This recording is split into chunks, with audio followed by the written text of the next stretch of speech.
시청자 여러분 안녕하십니까? 하루의 뉴스를 정리해드리는 YTN 뉴스나이트입니다.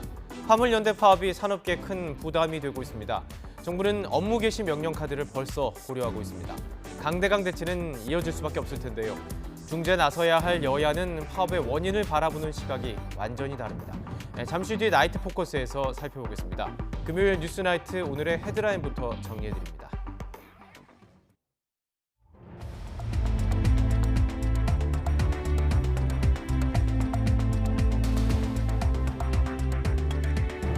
(11월 25일) 금요일 뉴스나이트 먼저 오늘의 주요 뉴스입니다.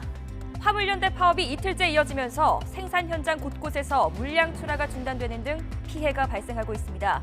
특히 시멘트 업체들의 경우 물량 출하가 대부분 막혀서 건설 현장이 직격탄을 맞고 있고 조선업계에서는 선박 건조 차질 등 우려가 커지고 있습니다. 윤석열 대통령은 화물연대가 무책임한 운송 거부를 지속한다면 업무 개시 명령들을 포함해 여러 대책들을 검토할 수밖에 없다고 밝혔습니다.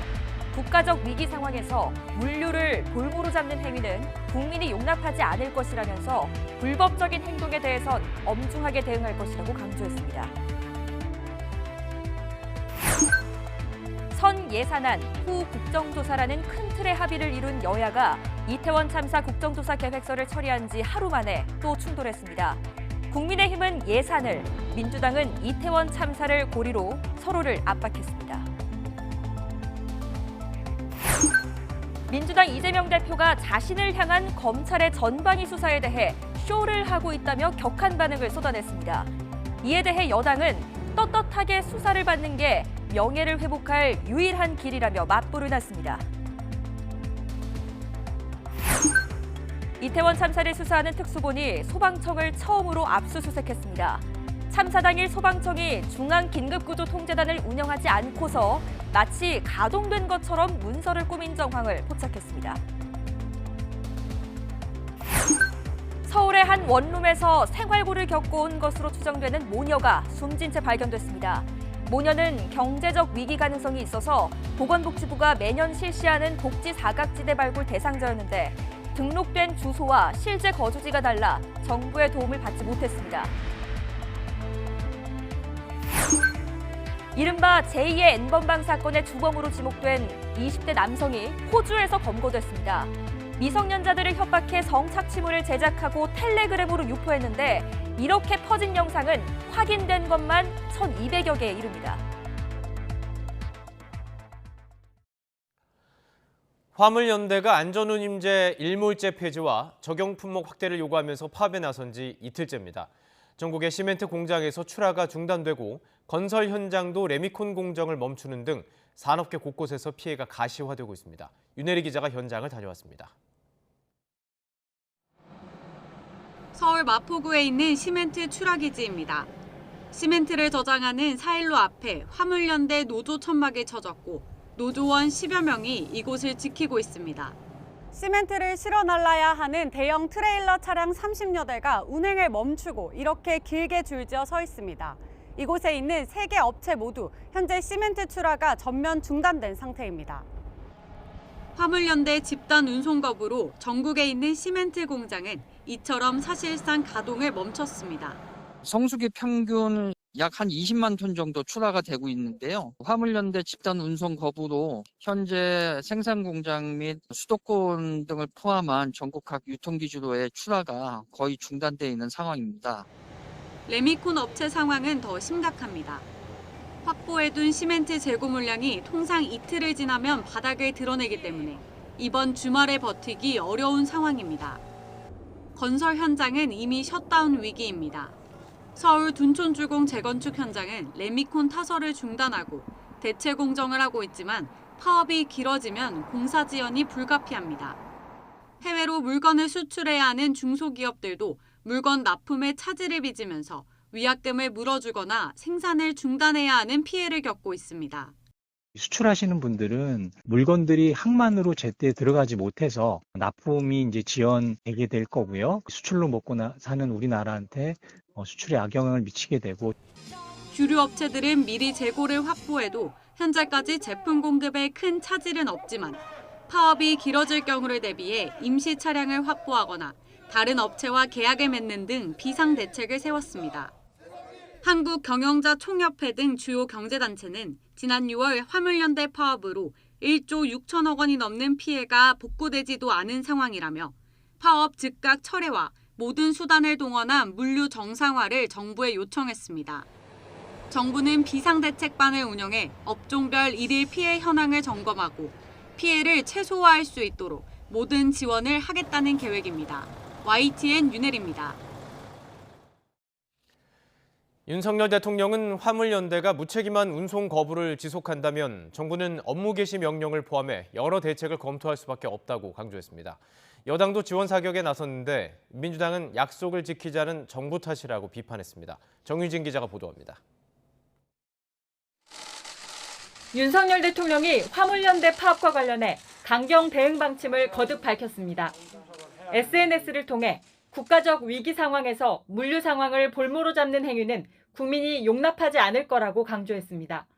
운송 거부가 계속되면 업무 개시 명령 등 여러 대책을 검토할 수밖에 없다며 법적 조치 가능성도 내비쳤습니다. 대통령실 역시 엄정 대응 기조를 확인했습니다.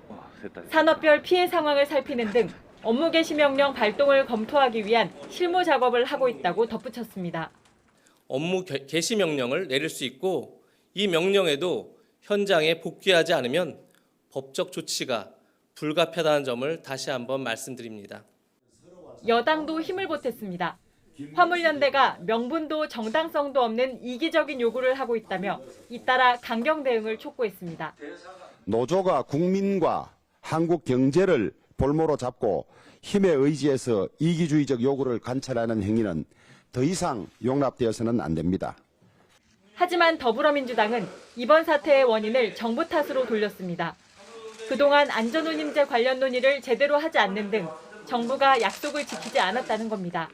이번 파업은 사실상 예견된 파업입니다. 윤석열 정부가 화물연대와의 약속을 지키지 않아서입니다. 화물연대 측 요구 사항인 안전운임제 일몰제 폐지와 품목 확대를 추진하겠다며 정부 여당과 대립각을 세웠습니다. 안전운임제가 없다면 노동자들은 안전을 내놓은 채로 더 많은 시간, 더 많은 짐을 싣고 도로를 달려야만 합니다. 이해관계자뿐만 아니라 정치권까지 화물연대 파업의 정당성과 원인을 놓고 첨예하게 갈리면서 사태의 해법을 찾는 게 쉽지 않을 거란 우려도 나오고 있습니다. YTN 정유진입니다. 인력 충원을 요구하며 한시적 파업에 들어갔던 서울대병원과 보라매병원 노조가 무기한 전면 파업으로 전환했습니다. 파업이 진행되더라도 응급실과 중환자실 등은 필수 유지 인력으로 정상 운영되지만 장기화할 경우에는 진료 차질이 우려됩니다. 또 학교 비정규직 노조 파업으로 학교의 급식과 돌봄도 일부 차질을 빚었습니다. 김평정 기자입니다. 사흘간 한시적 경고 파업에 들어갔던 서울대병원과 보라매병원 노조가 무기한 전면 파업을 선언했습니다. 사태 해결의 책임과 의사결정권이 있는 병원장이 면담을 거부해 교섭에 진전이 없다는 점을 이유로 들었습니다. 노조는 서울대병원 127명, 보라매병원 163명의 인력 증원을 요구하고 있습니다. 환자를 지키기 위해서 병실이 있는 것이 아니라 환자를 지키기 위해서 파업을 통해서 인력을 충원하는 게 맞다라고 하면서 간호사 200명이 파업에 나와 동참하고 있습니다. 이런 문제를 해결하기 위해서 병원한테 요구하고 있는데 아직까지 답을 하고 있지 않습니다. 파업에도 응급실과 중환자실, 수술실 등은 필수 유지 인력이 남아 정상적으로 운영되고 있습니다. 다만 파업이 장기화하면 업무 피로도가 쌓이면서 진료 차질이 있을까 우려됩니다. 서울대병원 측은 실무진의 교섭은 계속 진행해왔다며 빠른 합의를 이끌기 위해 최선을 다하겠다는 입장입니다. 이와 함께 학교 비정규직 노조도 하루 총파업에 들어갔습니다. 학교 급식 노동자들이 죽어나가고 있는 야만의 시대를 우리는 살아가고 있습니다. 그래서 오늘 우리는 마음껏 구호도 외치고 파업 여파로 서울은 전체 학교의 10%, 인천과 경기는 20에서 30% 정도가 급식을 중단하거나 빵과 우유 등으로 대체했습니다. 또 전국의 돌봄 교실도 교직원이 대신 투입되거나 운영 시간이 축소되는 등 차질을 빚었습니다. 파업에 참여한 조합원들은 서울 여의대로에 모여 임금 인상과 비정규직 철폐 등을 요구하며 파업 대회를 열었습니다. YTN 김평정입니다. 서울교통공사 노조가 인력 감축 구조조정안을 처리하지 않는다면 오는 30일 총파업을 강행하겠다고 밝혔습니다.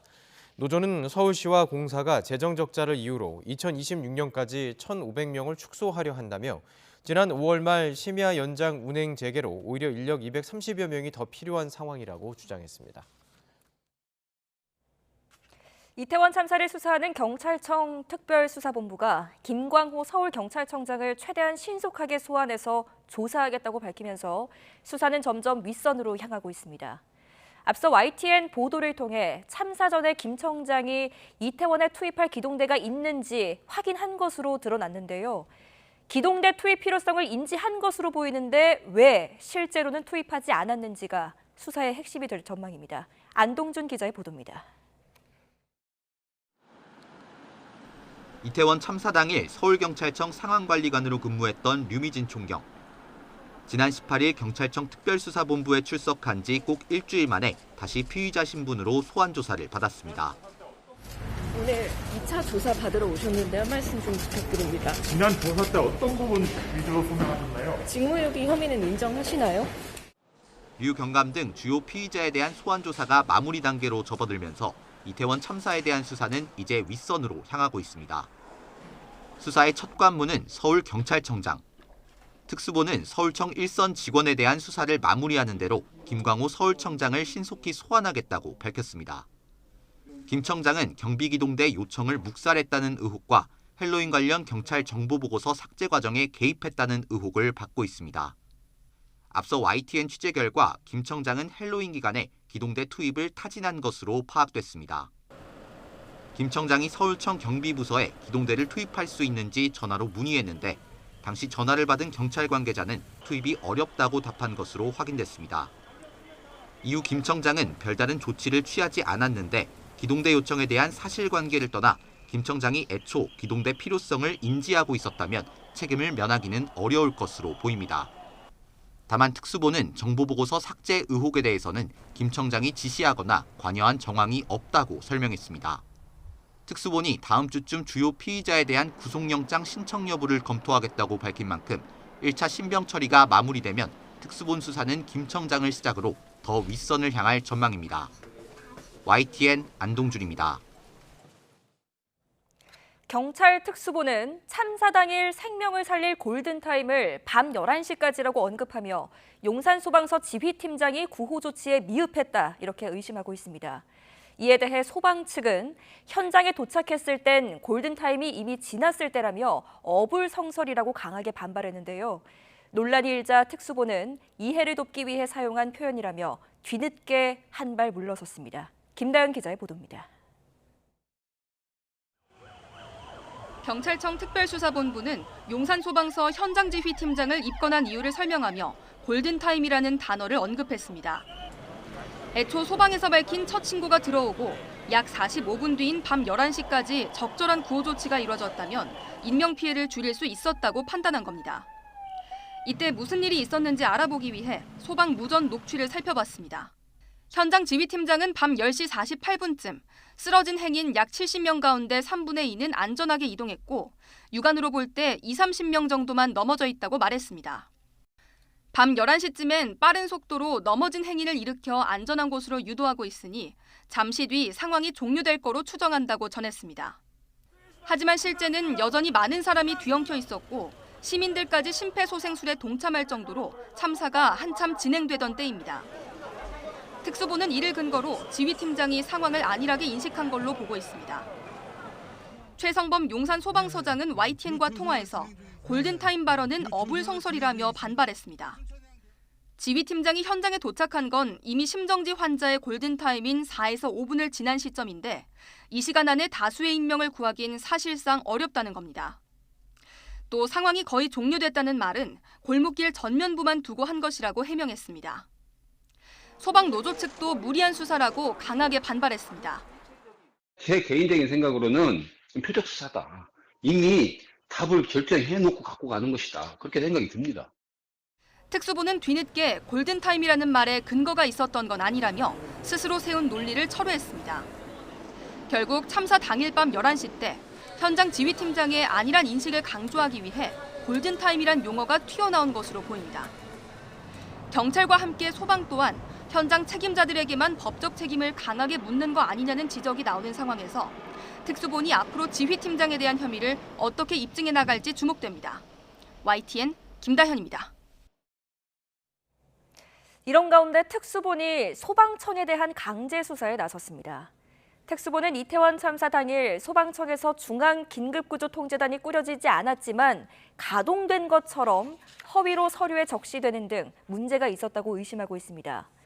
그러나 소방청 관계자는 참사 당일 분명히 중앙긴급구조통제단이 가동됐고 경북 봉화광산 매몰 사고로 이미 운영하다가 이태원 참사로 오히려 확대됐다며 혐의를 강하게 부인했습니다. 선 예산안 후 국정조사라는 큰 틀의 합의를 이룬 여야가 이태원 참사 국정조사 계획서를 처리한 지 하루 만에 또 충돌했습니다. 국민의힘은 예산을, 민주당은 이태원 참사를 고리로 상대를 압박했습니다. 엄윤주 기자의 보도입니다. 국민의힘은 민주당이 검수완박에 이어 정부완박, 즉 정부 권한을 완전히 박탈하려고 한다며 날을 세웠습니다. 윤석열 정부가 편성한 첫 예산안을 줄줄이 삭감하고 있다는 겁니다. 새 정부의 국정과제 수행에 필수적인 예산을 모두 삭감하고 날처리하고 있습니다. 새 정부가 일을 못하게 하려는 정부 완박 횡포입니다. 다수 의석의 횡포가 도를 넘었다는 주장인데 신경전의 불씨는 대통령 비서실 예산안 심사로 튀었습니다. 감액 규모를 놓고 진통을 거듭했습니다. 이번에 158억 순으로 이제 조정을 해가지고 소위 말하면은 좀 감축 운영한다, 절감한다 해가지고 했는데 그걸 굳이 이제 감액하시겠다고. 다른 부처는 다 줄이는데 오히려 마이너스인 기관들도 많은데 유일하게 대통령 비서실만 왜 증액을 해서 오느냐. 가까스로 정부 원안에서 3억 원을 깎는 정도로 접점을 찾았지만 전선은 다른 곳에서 또 펼쳐졌습니다. 이번엔 민주당이 이상민 행정안전부 장관 파면 카드를 꺼내들며 공세의 고삐를 조였습니다. 말만 철저한 규명을 외칠 게 아니라 이상민 장관부터 파면하는 것이 순서입니다. 다음 주 월요일까지 이상민 행정안전부 장관의 파면에 관한 분명한 조치를 내놓을 것을 강력히 촉구합니다. 시한을 넘길 경우 직접 나서겠다며 해임 건의안이나 탄핵안 발의까지 시사했습니다. 국민의힘은 발끈했습니다. 수사가 한창 진행 중이고 국정조사도 이제 막 첫 발을 뗐는데 민주당은 정쟁에만 몰두하고 있다고 꼬집었습니다. 국회 본회의 문턱을 넘은 이태원 참사 국정조사는 기본적으로 예산안이 처리된 뒤 본격적으로 가동되는 구조입니다. 다음 주 예산안 심사 시한을 앞두고 여야 간 주도권 다툼이 더욱 거세질 거라는 전망이 나오는 이유입니다. YTN 엄윤주입니다. 김건희 여사가 캄보디아 심장병 환아와 사진을 찍은 것을 빈곤 포르노라고 표현해 논란을 빚은 더불어민주당 장경태 최고위원이 해당 아동을 만나기 위해 현지에 한 명이 가 있다고 밝혔습니다. 장 최고위원은 라디오 방송에 출연해 현지 아동에 도움이 되는 게 뭐가 있는지 알고 싶었다며 영부인만 구호 활동을 할 수 있는 건 아니라고 말했습니다. 또 구체적인 사실은 말씀드리지 않겠다면서도 김 여사 사진에 대한 진실도 물론 알고 싶다고 덧붙였습니다. 국민의힘은 김건희 여사와 사진을 찍었다는 소년을 찾기 위해 캄보디아에 사람을 보냈다는 더불어민주당 장경태 최고위원을 향해 정신이 온전하지 못하다는 표현까지 써야 할 지경이라며 맹비난했습니다.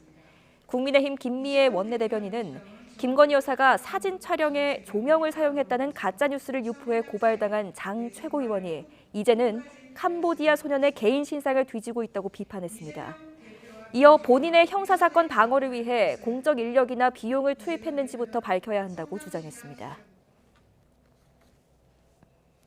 한국기자협회 등 6개 현직 언론인 단체 대표들이 MBC에 대한 전용기 탑승 불허 등 대통령실과 언론계 갈등과 관련해서 윤석열 대통령에게 면담을 요청했습니다.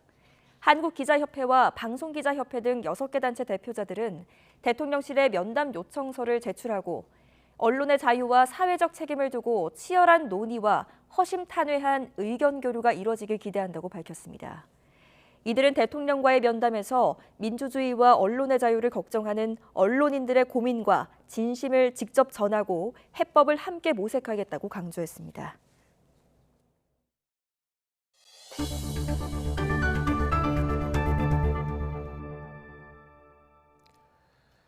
더불어민주당 이재명 대표가 자신을 향한 전방위 수사에 대해 검찰이 쇼를 하고 있다며 격한 반응을 쏟아냈습니다. 하지만 여당은 떳떳하게 수사를 받는 게 명예를 회복할 유일한 길이라고 응수했습니다. 김승환 기자가 보도합니다. 이재명 대표는 최고위 공개회의 마지막에 웬만하면 이야기를 안 하려 했다고 운을 떼며 검찰 수사를 싸잡아 비판했습니다. 검찰이 수사를 해야지 쇼를 해서 해야 되겠습니까? 선무당 굿하듯 꽹가리를 쳐가며 시끄럽게 한다. 수사의 목적이 진실을 밝히는 거냐, 사실을 조작하는 거냐며 작심 발언을 이어갔습니다. 이 연기도 적절히 해야지 이 연기 능력도 엉망인데다가 이런 식으로 계속 계좌를 털다 보면 계좌 다 달아 없어질 것 같습니다. 당내에서 비이재명계를 중심으로 최측근 구속에 대한 유감 표명 요구 등이 나오는 가운데 이 대표가 이를 일축하고 정면 돌파하겠다는 의지로 풀이됩니다. 국민의힘은 최측근들이 구속되는데도 이 대표가 정적 탄압이라는 허망한 구호만 외친다면서 숨을 곳은 지구 어디에도 없다고 전방위 압박에 나섰습니다. 떳떳하게 검찰 수사에 응함으로써 먼지 안 털 1원이라도 받았으면 모든 공직을 내려놓겠다고 대국민 선언을 한 자신의 말을 지키는 것입니다. 여기다 김의겸 의원의 청담동 술자리 의혹 제기와 이 대표 연관성을 거듭 주장하면서 선동과 가짜뉴스 유포로 현 정부를 흔들 궁리만 한다고 비판했습니다. 민주당 지도부가 흑색 김의겸 각본 이재명 연출의 청담동 뻥자리 연극의 주연 조연으로 출연한 것입니다. 더불어민주당은 수사 상황 보도와 관련해 검찰을 공무상 비밀누설 혐의로 고발하는 방안도 검토한다고 밝혔는데 이 대표에 대한 직접 수사가 가까워질수록 여야의 공방도 더욱 치열해질 전망입니다. YTN 김승환입니다.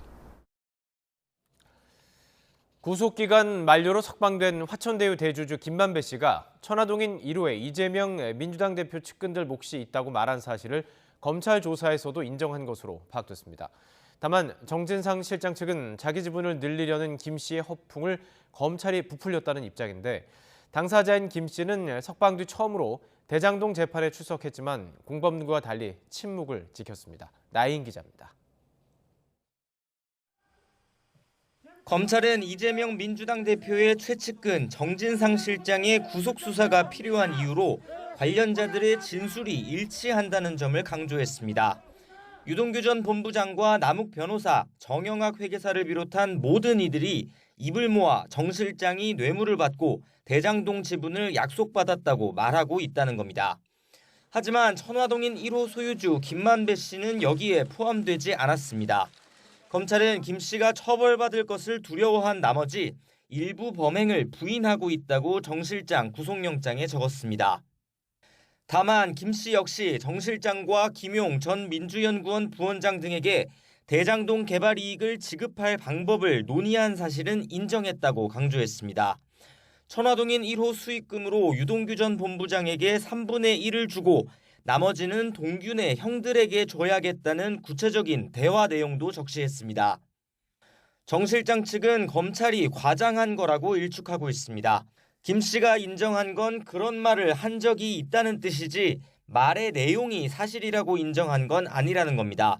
검찰이 자기 지분을 늘리려고 거짓말했다는 김 씨 입장을 쏙 빼고 마치 자백한 것처럼 몰아갔다는 주장입니다.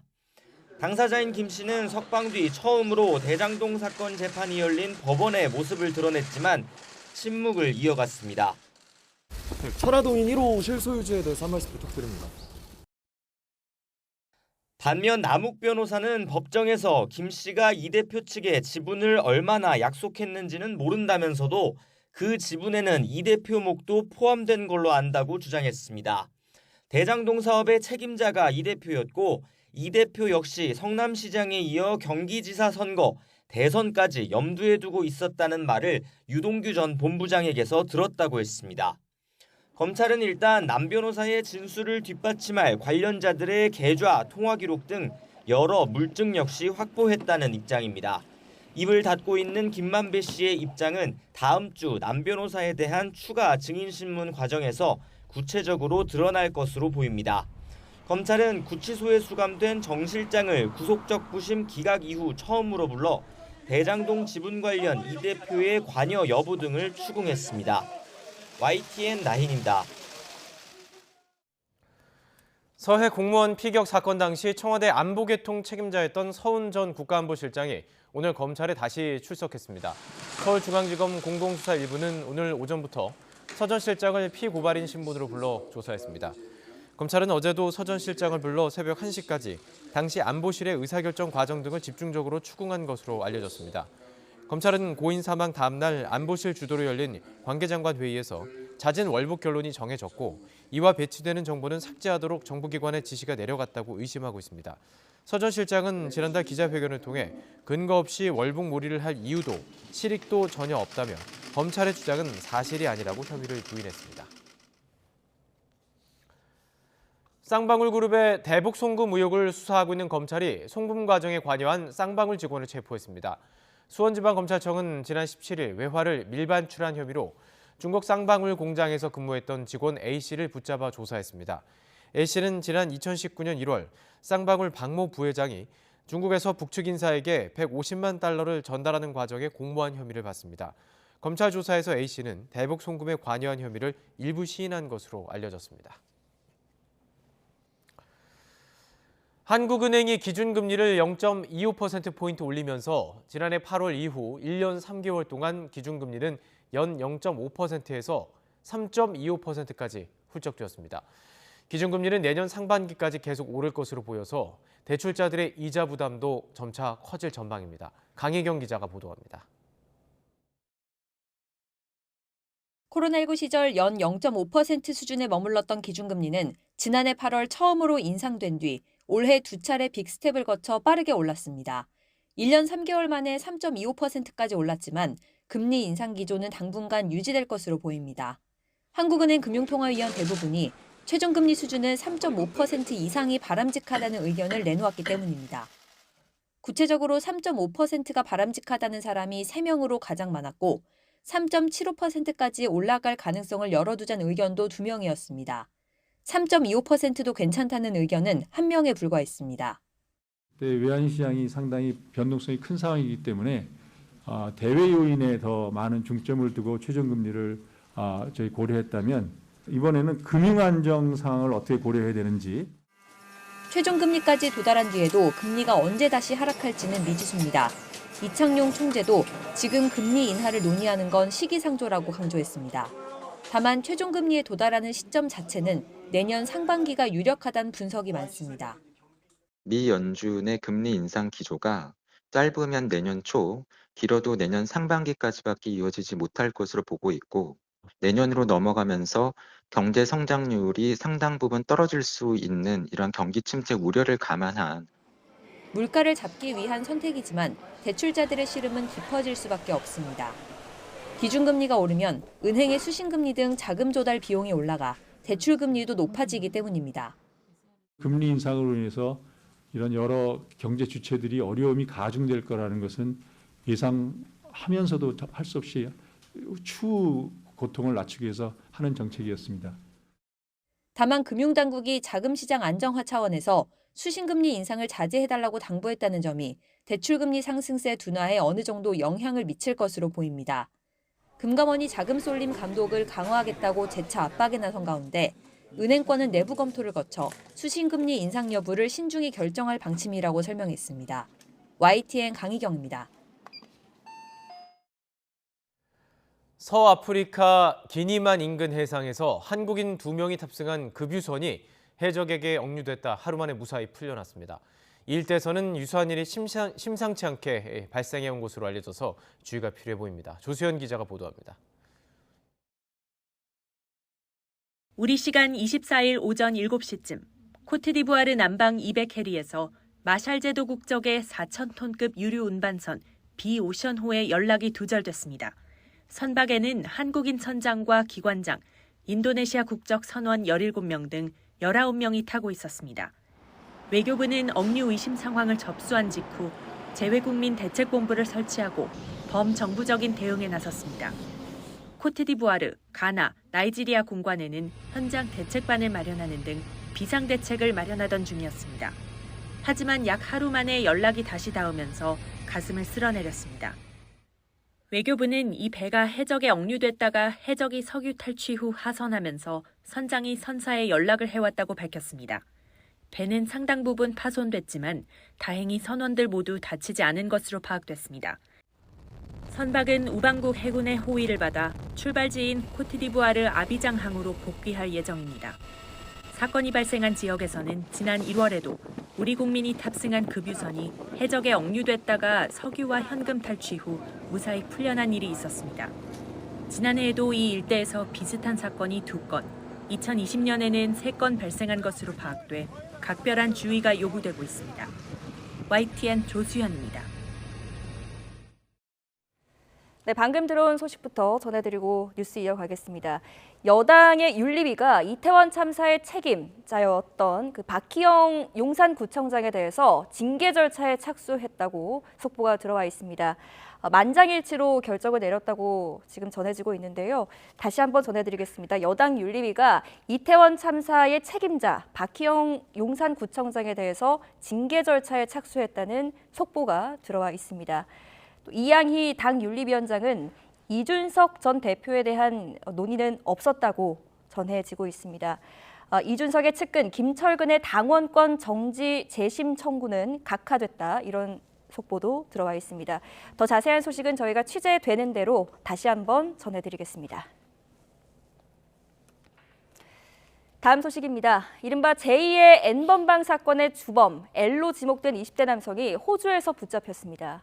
미성년자들을 협박해 성착취물을 제작하고 텔레그램으로 유포한 혐의를 받는데 이렇게 퍼진 영상들이 경찰에게 확인된 것만 1,200개가 넘습니다.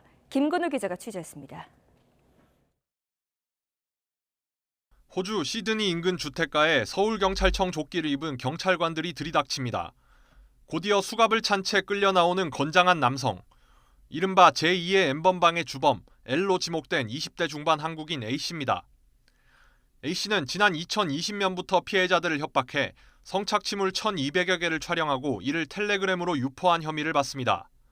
L은 얼굴과 목소리가 드러나지 않는 SNS의 특성을 활용해 1인 3역을 하며 치밀하게 피해자들을 속였습니다.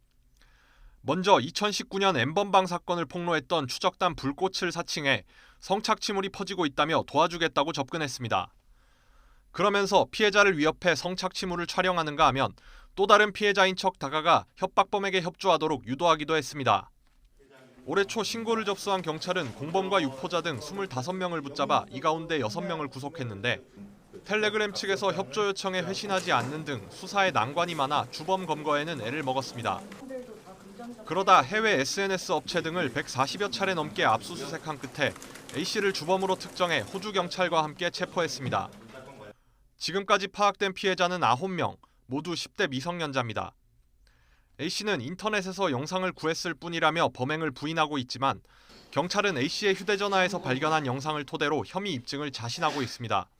현재 압수수색에서 나온 핸드폰에 피해자의 영상들, 유포되지 않은 영상들이 다수 확보되어 있고 피해자에게 접근하였던 텔레그램 계정도 저희가 확인한 바가 있습니다.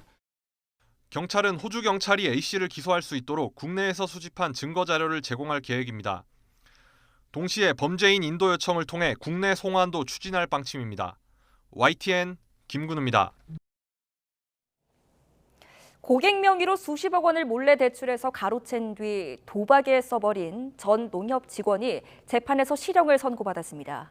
서울 동부지방검찰청은 오늘 회사 돈을 빼돌린 혐의 등으로 재판에 넘겨진 30대 김모 씨에게 징역 9년과 추징금 16억 4,560만 원을 선고했습니다.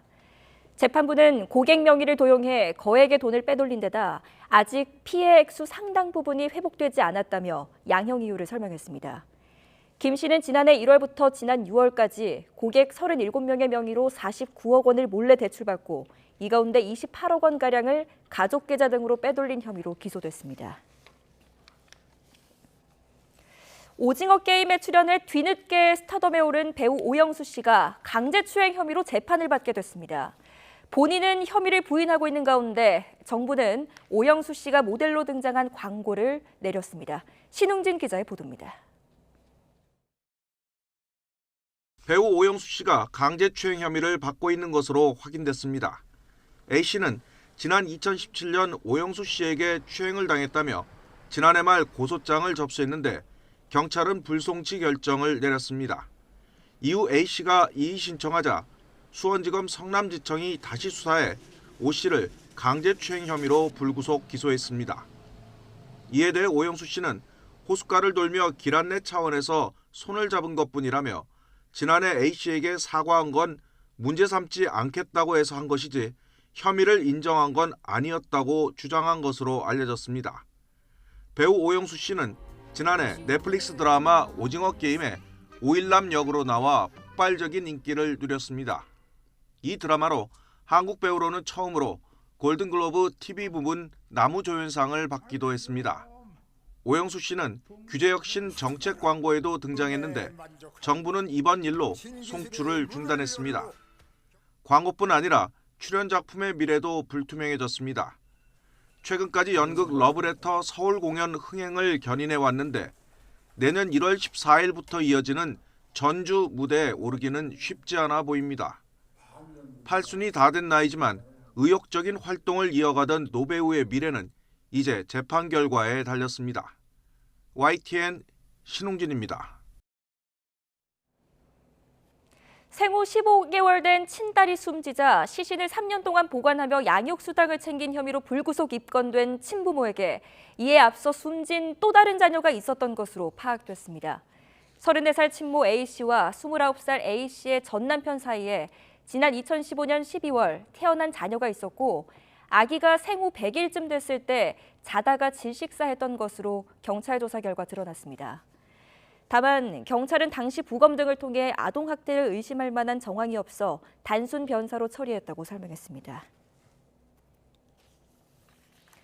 친할머니를 살해하고 자수한 20대 손자 A씨가 경찰에 붙잡혔습니다. A씨는 오늘 새벽 5시 반쯤 경기 수원시 율전동에 있는 단독주택 지하 1층에서 80대 할머니를 흉기로 살해한 혐의를 받습니다. A씨는 범행을 저지른 뒤 관내 파출소를 찾아와 자수했고 정신질환을 앓고 있다고 주장한 것으로 파악됐습니다. 3개월 전 수원 세모녀 사건의 아픔이 채 가시기도 전에 서울 서대문에서 또 비슷한 사건이 발생했습니다. 생활고를 겪은 것으로 추정되는 모녀가 숨진 채 발견됐는데 복지 사각지대 대상이었지만 수원 세모녀처럼 등록 거주지와 실제 거주지가 달라서 정부의 도움을 받지 못했습니다. 강민경 기자입니다. 서울 서대문구에 있는 대학가. 구급차 2대가 도착하고 곧이어 경찰과 과학수사대가 건물 안으로 들어갑니다. 지난 23일 오전 이곳에 살던 30대 딸과 어머니가 숨져 있는 것을 집주인이 발견해 신고했습니다. 경찰차들이 와서 세대인 것 같고 지문 감식하는 사람도 오고 그랬더라고요. 숨진 모녀가 살고 있던 원룸 앞입니다. 지금은 모두 치워져 있지만 발견 당시 현관문 앞에는 전기세가 5달 넘게 밀렸다는 연체 고지서와 월세가 밀렸으니 방을 비워달라는 집주인의 편지가 붙어 있었습니다. 극심한 생활고를 겪은 걸로 추정되는 모녀는 기초생활수급자는 아니었지만 보건복지부가 매년 산정하는 복지 사각지대 발굴 대상자였습니다. 엄청 많이 쌓여 있어서 다 못 들어가서 바닥에 튀어나올 정도로 많이 쌓여 있었거든요. 이사 온 지 지금 한 3-4달 정도 돼가는데 그 중에는 한 번도 본 적은 없는 것 같아요. 그러나 지자체는 이들을 돕지 못했습니다. 등록된 주소지와 실제 거주지가 달랐던 탓입니다. 이분이 이제 저희 전입을 안 하셔서 사실 저희한테는 그게 없어요. 주민등록상 주소지가 서대문이 아니고. 이전 주소지였던 서울 광진구의 담당 공무원이 주민등록상 주소지를 찾아갔는데 모녀가 살지 않고 연락처 등의 정보도 없어서 추가 조사나 상담 같은 후속 지원을 할 수 없었다는 설명입니다. 이번 비극은 석 달 전 빛 독촉과 암투병에 시달리다 역시 숨진 채 발견된 경기도 수원 세모녀 사건과 거의 비슷한 상황에서 발생했습니다. 그때도 등록 주소지와 실제 거주지가 달라 위험 신호가 국가의 구조로 연결되지 못했던 거라 비극이 되풀이되지 않도록 사회 안전망이 더 촘촘해져야 한다는 목소리가 커지고 있습니다. YTN 강민경입니다. 제주에서 경승용차에 깔린 70대 여성을 주민들이 합심해 구해냈습니다. 차를 몰았던 70대 남성은 상습 음주운전으로 면허도 없는 상태였습니다. 고재영 기자입니다.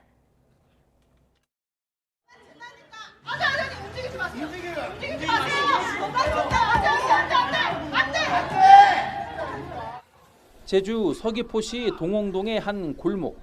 경승용차 운전자가 후진하려고 하자 사람들이 다급하게 제지합니다. 차량 앞바퀴에 상체가 깔린 70대 여성이 더 다칠까 봐서입니다. 주민들은 경차 운전자를 내리게 한 뒤 차량을 들어올리기 시작합니다.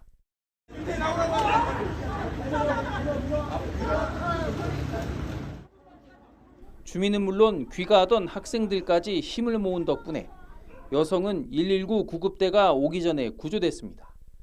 병원으로 이송된 이 여성은 다행히 생명에는 지장이 없는 것으로 알려졌습니다.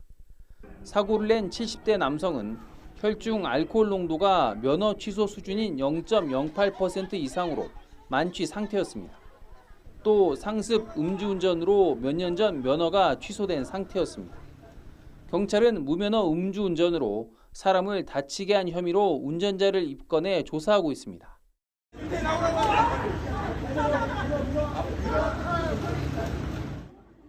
YTN 고재영.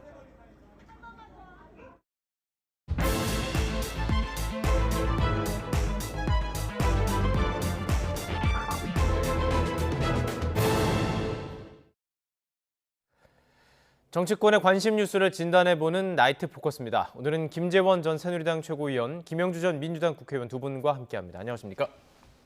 예. 자, 오늘 저희가 첫 뉴스에서도 집중적으로 다뤘던 게 바로 화물연대 총파업 이 부분입니다. 아무래도 얼마나 지금 심각한지, 그리고 이 부분에 대해서는 또 시각이 어떻게 바라보고 계시는지 여쭤보고 싶은데요. 자, 이제 이틀째로 접어들었습니다. 이 과정 어떻게 보셨는지요? 근데 이제 화물연대가 사실 뭐 총파업을 할 때는 우리 국가 그 운송 체계 또는 물류 체계 전반이 마비가 되고, 안 그래도 지금 사실 경제 상황이 엄청 나쁜 상황인데 예. 이게 물류가 마비되면 이 문제는 이루 말할 수가 없는 타격을 가져오게 되죠. 네네. 근데 사실 가장 근본적인 게 안전운임제 저 문제 때문이고, 예. 안전운임제의 대상이 기본적으로는 이제 컨테이너 그 운송 네. 컨테이너 네. 운송이 기본이거든요. 예. 컨테이너 운송이 중단되든지 또는 이제 시멘트 운송 그 두 가지가 이제 주로 대상인데, 그게 하여튼 우리 기간 산업의 문제잖아요. 컨테이너 운송은 대부분은 수출 화물 네. 이런 경우가 많고, 시멘트는 말할 것도 없고요. 그래서 이것이 이제 국가 경제 전체에 미치는 영향이 크기 때문에 예. 파업을 하더라도 불법적인 파업으로 갈 때는 예. 정부에서 적극 개입할 수밖에 없고, 예. 그것이 지금 어쨌든 정치 파업의 수단으로 지금 가고 있거든요. 이게 예. 단순히 임금 인상이나 네. 또는 근로조건 향상을 위한 것이 아니고 법 개정 요구를 하는 것이고, 지금 법은 일몰법, 그러니까 금년까지 시행 3년 한시적으로 시행해 보는 법이고, 이것이 이제 그 올해로서 효력이 만료되는 것이 예견이 되어 있기 때문에 예. 그것은 이제 정책적으로 또는 입법기관에서 결정할 일인데, 그것을 요구하면서 파업하는 것은 결국은 이제 정치 파업에 해당되기 그렇게 때문에 보시는군요. 예. 그런 문제가 여러 가지 문제가 있는 거죠. 예. 그러니까 노동자로서 지금 사용자와 이렇게 할 수 있는 것은 파업이죠. 그러니까 본인의 이제 근로 환경이라든지 임금을 높이기 위해서는 파업인데, 이것이 이제 정치적인 파업으로 보시는 거고 불법 파업으로 보시는 거고, 어떻게 보십니까?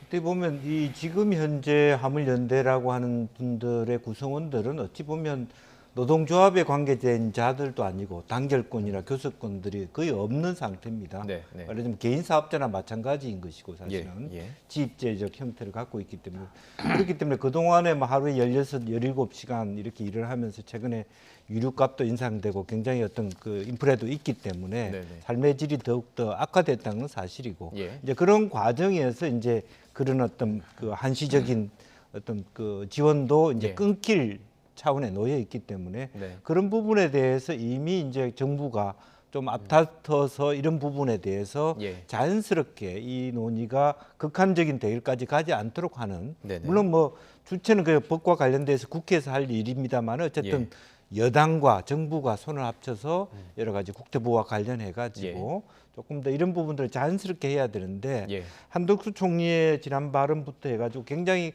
엄격하게 경고식으로 또 강하게 또 강제 명령식으로 해야 한다는 것은 그동안에 이제 어찌 보면 어려운 경제 살림 속에서 이분들의 어려움에 있다라고 하는 부분은 하나도 정부가 얘기를 안 해주고 일방적으로 경제도 어려운데 밥을 하면 이건 정치적으로 문제가 있다라고만 밀어붙이는 것이 답인가 그런 문제의식을 갖게 됩니다. 이게 상당히 민감한 부분인 것 같습니다. 그러니까 그만큼 우리 경제의 중요한 파트이기 때문에 멈추면 이렇게 얘기하잖아요. 동맥경화. 우리 경제에 지금 혈관이 막혔다라고 얘기를 할 정도로 중요하게 여기면서도 지금 어쨌든 간에 이 지위 자체도 노동자인지 개인사업자인지 그리고 여러 가지 좀 헷갈려요. 그런 상황 속에서 지금 정부가 업무 개시 명령 카드를 언급을 했습니다. 그러니까 이게 지금 복귀해라라고 지키지 않으면 형사처벌까지 갈 수 있는 거죠. 뭐 그렇죠. 이제 국가 경제에 심각한 타격을 주면 파업 자체를 중단시키고 업무 복귀 명령을 하고 그렇게 되었을 때 복귀하지 않을 경우 이제 처벌할 수 있는데 그것이 너무 강력한 조치이고 사실은 그 근로자들의 그 단체 행동권을 제약하는 현실적인 문제가 있거든요. 그래서 신중을 좀 기하는 그런 정부도 아마 함부로 뭐 곧바로 행사하지는 않을 것이라고 생각은 됩니다. 그런데 사실 이제 안전운임제가 처음 시행할 때의 취지는 그 운임을 인상해주면서 대신 안전운행을 통해서 이제 근로자들 특히 운송에 종사하는 근로자들의 그 안전운행을 좀 그 보호하자는 취지였는데 사실 무리하지 말라는 의미죠. 근데 이제 사실 뭐 3년 운행해봤는데 사고율이나 뭐 전혀 차이 없고 그냥 그 운임만 올려줬는데 지금 와서 과연 이것이 무슨 효과가 있느냐. 그러니까 법 시행의 그 기간이 끝났으니 이것을 이제 또 개정하려면 국회에서 협조가 있어야 되거든요. 근데 국회에서 뭐 전혀 뭐 지금 작년에도 파업이 있었지만 크게 법 개정에 대한 조치가 없으니까 이제 지금 이런 문제가 있었던 거고 어떻게 보면 정부 책임이라고 할 만한 것이 과연 무엇이냐. 뭐 현실적으로 이런 문제가 또 있는 거죠. 그래서 기본적으로 법과 원칙에 따라서 만약에 불법 파업으로 간주가 된다면 결국은 업무 개시 명령을 통해서 이제 일단 극약 조치는 극약 처방은 할 가능성이 크다고 보여집니다. 가능성이 있다고 보시는군요.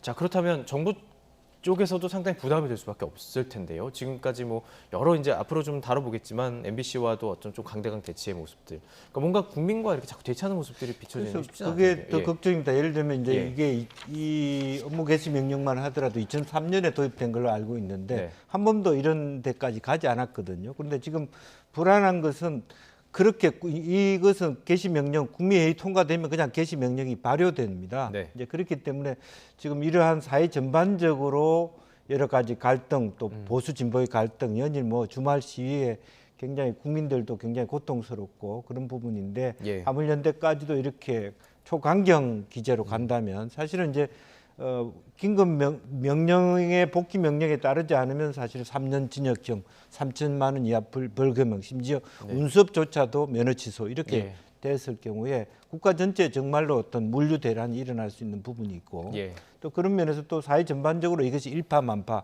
다음에는 이제 교육계로 가고 전 사회적으로 말하면 이 정부와 이렇게 다툼이 일상화되는 그런 부분이라면 정말 이 경제도 어려운 상태에서 또 대통령 지지율도 사실은 20대, 30대 박스권에서 벗어나지 못하는데 사실은 오히려 더 정부가 포위되는 그런 국면이 되기 때문에 정부 입장에서도 어떻게 선순환적으로 다시 풀 것인가 또 국회부터 사실 대통령실과 국회 관계도 굉장히 꼬일대로 꼬여 있고 여야 관계도 꼬여 있기 때문에 걱정이 많이 됩니다. 자, 그렇다면 지금 말씀하신 것처럼 입법의 영역이 있기 때문에 여야의 자세가 상당히 중요합니다. 하지만 정치권의 반응은 극명하게 엇갈리고 있습니다. 저희가 녹취를 준비했습니다. 함께 들어보시죠. 지난 5년 동안 자유민주주의에 많은 해악을 가져왔습니다. 이번 파업이 진정 화물 종사자들의 생존권을 위한 정당한 투쟁인지 아니면 현 정부를 흔들어대기 위한 정치 파업인지 국민들은 잘 아시리라 믿습니다. 그 위에 군림하는 민노총을 언제까지 지켜봐야 합니까? 자신들의 정당한 요구는 대화와 타협으로 풀어야지 물리력을 앞세운 불법 행위를 절대 용인해서는 안 됩니다. 정부와 여당은 이 노동계와의 약속을 일방적으로 저버리고 일몰 3년 연장이라는 한참이나 후퇴된 대안을 내놓았습니다. 약속만 지켰다면 오늘의 파업도 없었을 것입니다. 안전 운임제가 없다면 노동자들은 안전을 내놓은 채로 더 많은 시간, 더 많은 짐을 싣고 도로를 달려야만 합니다. 도로의 안전, 노동자들의 생존권을 위해서라도 이 안전 운임제의 제도적인 정착과 품목 확대가 필요합니다. 이렇게 분명한 시각차가 드러나고 있기 때문에 대화와 협상을 통한 해결 방법이 잘 보이지가 않는 게 지금 문제인 것 같아요. 뭐 그러나 뭐 아직은 시간이 또 있고 지금 현재 그 기존의 그러니까 컨테이너 차량, 컨테이너 화물차와 또 시멘트 수송 차량 이 외에 이제 다른 화물에 대해서도 적용하자라고 하면서 네. 기존의 컨테이너 차량과 시멘트 차량이 파업을 하는 것은 사실은 일종의 말하자면 당사자가 아니지 않습니까? 예, 예. 그런 문제가 현실적으로 있는 것이죠. 네. 그리고 이것은 결국은 정치 파업이다. 예. 그럼 이런 것에서 이제 하나씩 자꾸 그 원칙을 무너뜨리고 계속 가게 됐을 때 지금 뭐 이제 공공노조 총파업 예정돼 있고 철도 노조는 이미 뭐 파업을 하고 있고 무슨 병원도 지금 파업을 병원 파업에 뭐 예. 보라매 병원, 서울대병원 파업에 또 학교 기간제 비정규직 그 근로자들 파업 뭐 이런 식으로 이제 계속 갈 때는 사상 유례 없는 이 동투가 시작되는 건데요. 네. 이러한 것에 대해서 아마 정부는 고민이 굉장히 많을 겁니다. 그래서 원칙을 제대로 내세우고 그 원칙에 따라서 지켜가지 않으면 예. 너무 많은 혼란이 올 것이다. 또 이렇게 생각할 수 있기 때문에 예.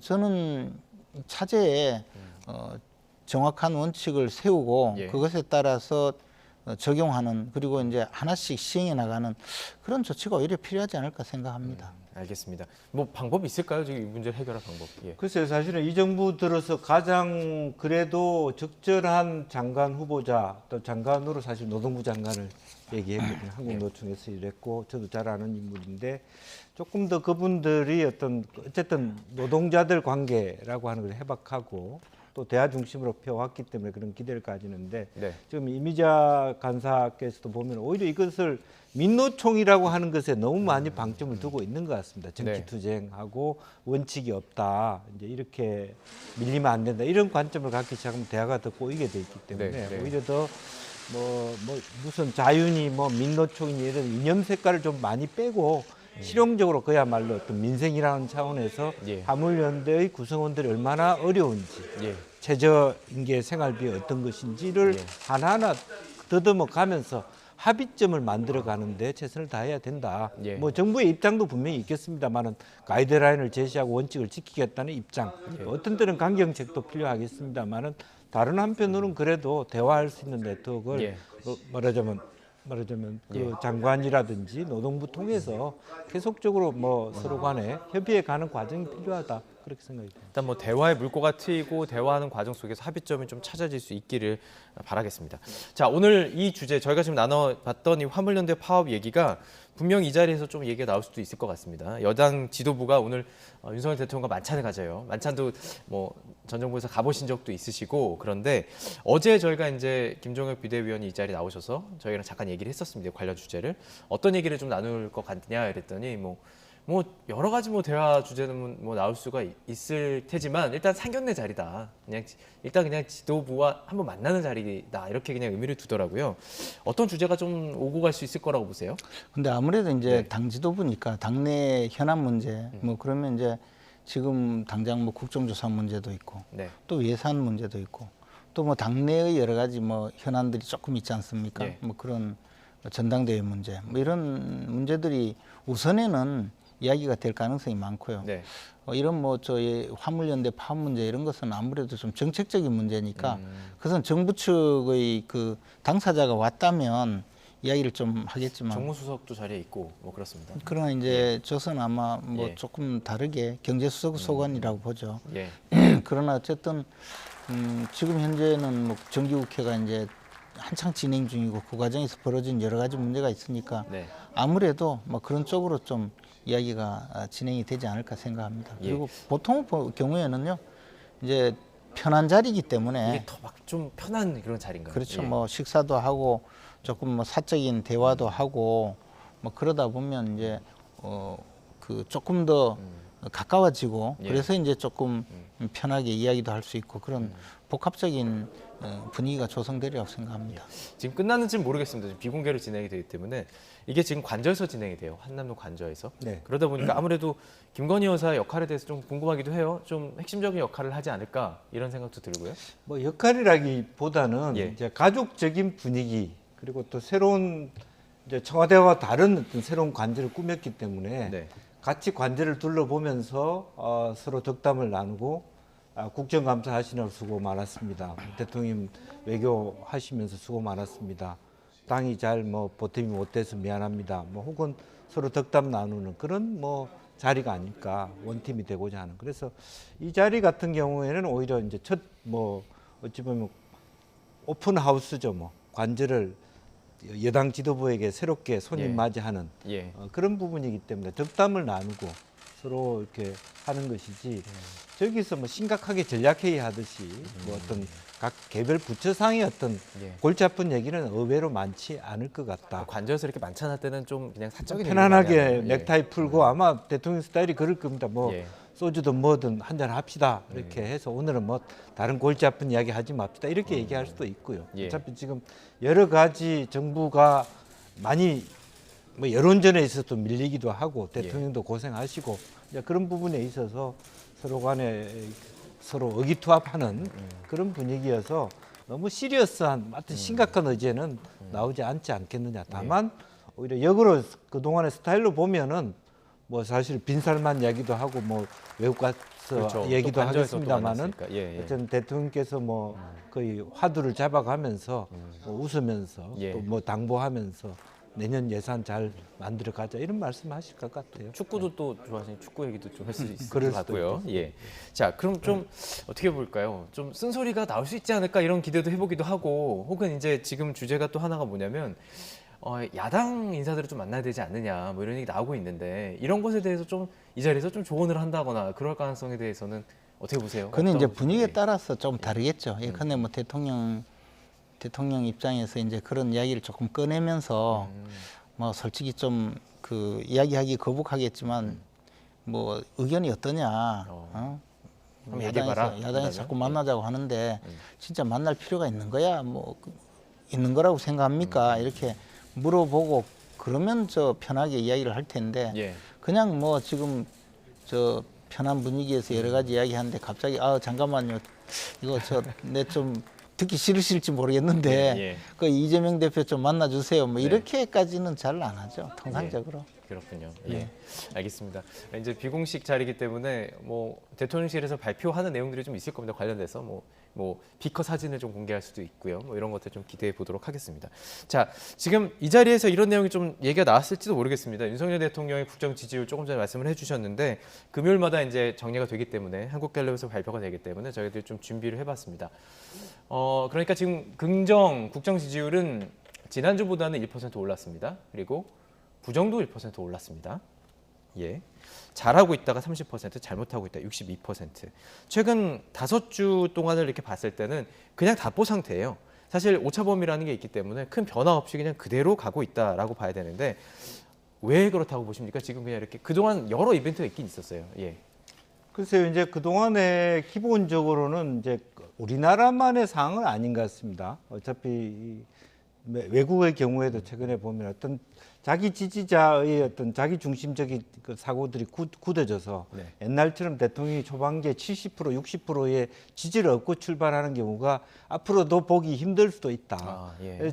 최대한 해봤자 자기 득표율 네. 45%, 50%에 시작하는데 너무 양극화가 예. 있는. 그나마도 예. 시점 초기에 여러 가지 본인이 이제 대통령실로 옮기는 과정, 또 네. 이거 김건희 여사의 문제 예. 여러 가지 본의 아닌 굵직굵직한 의견이 아니라 자잘한 몇 가지 어떤 이야기들이 계속적으로 정리가 안 되면서 네. 말하자면 이 정부에 대해서 매우 무능하게 보인다, 속도가 느리다 이런 어떤 이야기들이 많이 나오고 예. 그런 것들이 계속 이렇게 축적화가 되는 과정인데 아마 대통령실이나 대통령 스타일로 보면 이거 무시합시다 그렇게 얘기했을 거예요.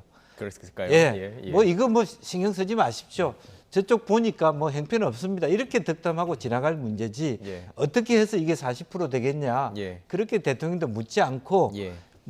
그 답변하시는 분들도 아유 그거 신경 쓰지 마십시오 대통령님. 그거 아무것도 아닙니다. 예. 때가 되면 우리가 이깁니다. 예. 이렇게 갈 가능성이 난 매우 높다 그렇게 봅니다. 이게 만약 총선을 앞두고 있다면은 그렇게 얘기하기 쉽지는 않은 부분이긴 한데, 자 그러면 좀 더 디테일하게 좀 보겠습니다. 긍정평가 이유가요.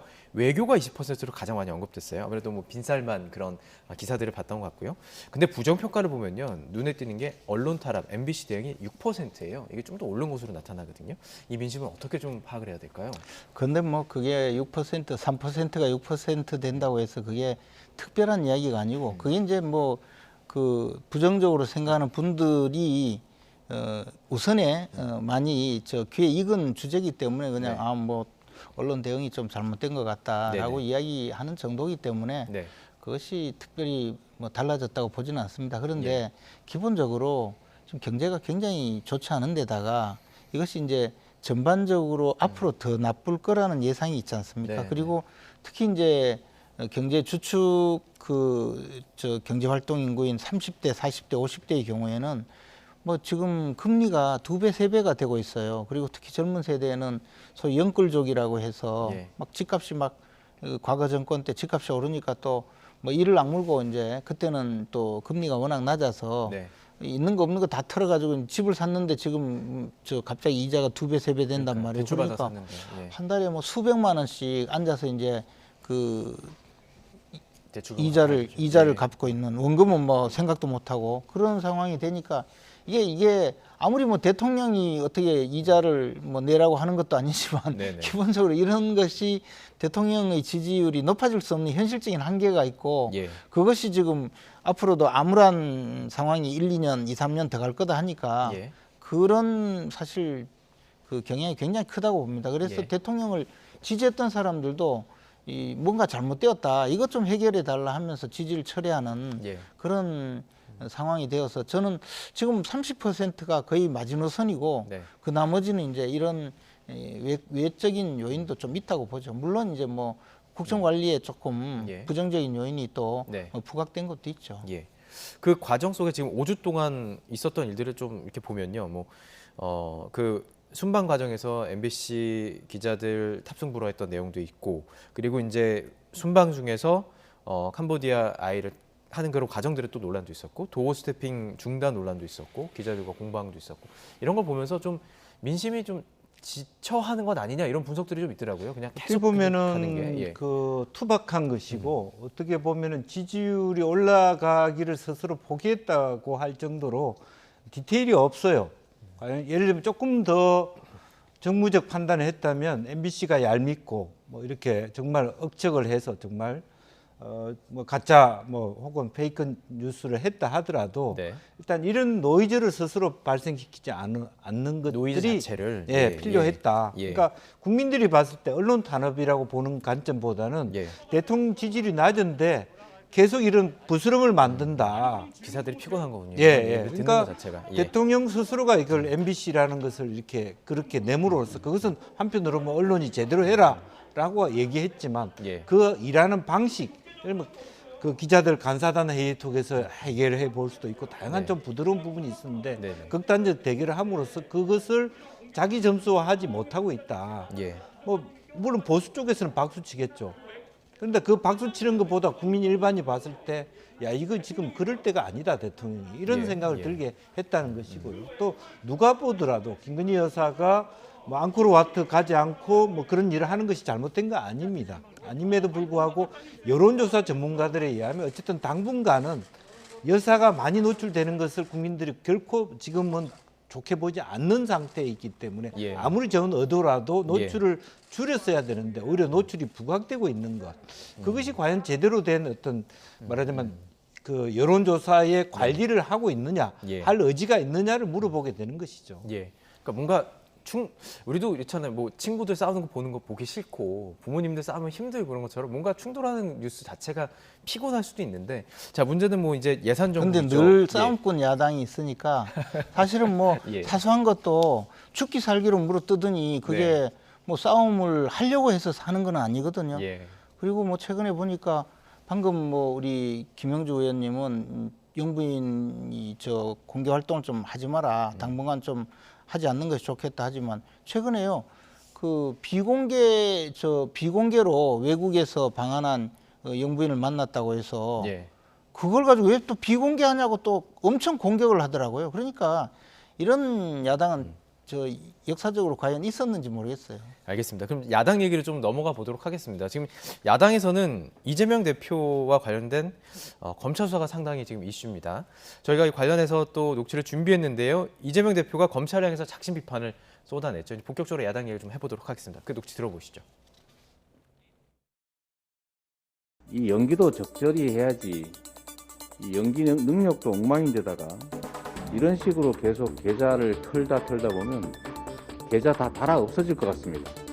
검찰이 수사를 해야지 쇼를 해서 해야 되겠습니까? 마치 동네 선무당 동네 굿하듯이 꽹가리 쳐가면서 온 동네 시끄럽게 하고 있습니다. 수사의 목적이 진실을 발견하는 것입니까? 사실을 조작하는 것입니까? 예, 상당히 수위 높은 발언을 했습니다. 이거 계좌를 다, 그러니까 공개했다는 거죠. 그리고 마음껏 조사해 봐라, 문제 없다. 그러니까 지금 나오고 있는 그 현금을 빼내갔다 이런 소식에 대해서도 이미 뭐 이 출처에 대해서 다 밝혔고 재산 등록이 다 돼 있는 공개가 된 거다. 지금 이런 자신감으로 보이는데요. 네, 예. 그런 건데 우선은 이제 이재명 대표가 해야 될 것은 우선 김용, 정진상 두 사람 측근이라고 하는 두 사람이 구속된 데 대한 입장 표명이 있어야 되고요. 네. 두 번째는 왜 그것을 은행에 넣지 않고 현금으로 두었는가에 대한 좀 명확한 해명이 필요했던 것 같고요. 예. 또 세 번째에 있어서는 사실은 그런 문제는 있습니다. 그러니까 이 사람들이 이제 4월부터 8월까지 김용을 통해서 정치 자금이 주었다라고 하는 비슷한 시기에 왜 그것을 입금 확인서를 썼느냐.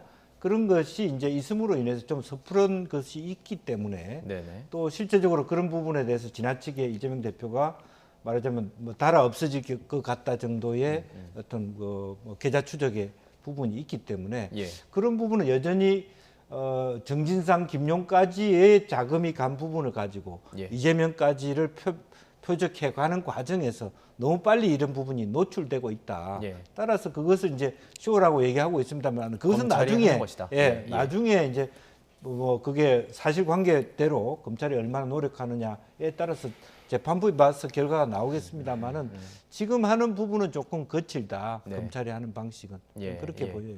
지금 민주당에서는 그 공무상 비밀 누설죄로 좀 고발하는 것까지, 그러니까 검찰 수사 과정이 너무 다 드러난다는 거죠, 언론에. 그리고 이것을 언론에 이제 노출하는 건 저희는 이제 행간을 읽잖아요. 그러니까 지금 이 시기와 이 시기가 맞아 떨어진다는 것을 저희는 이제 또 쓸 수밖에 없는 것이고, 막 이런 것이 검사도 해보셨고 그런 과정 속에서 뭔가 지금 검사가 의도가 있다라는 주장인 거예요. 예. 근데 뭐 제가 그 문재인 정권 때 수사를 여러 번 받아봤는데요. 네. 저는 뭐 검찰에 출석하기 전에 벌써 맨날 그 TV에 제 얼굴과 뭐 조사받을 내용이 아주 세세하게 나왔거든요. 항상 그래왔다. 예. 근데 이제 그보다는 훨씬 덜한 것 같아요. 그게 아마 조국 전 법무장관이 이제 자기 그 수사를 받고 나서 자기 수사에 대비해서 상당히 그 지침을 마련해서 지금은 사실 과거에 비하면 엄청나게 이제 수사 비밀이 지켜지죠. 근데 지금은 기자들이 이제 취재를 해서 예. 주로 이제 공소장은 공개가 되거든요. 예. 그리고 이제 구속영장이나 압수수색 영장은 실제로 공개가 되지 않는데도 네. 그 영장에 기재된 내용을 어떻게 취재를 해서 지금 기사를 쓰고 있는 것이지 예.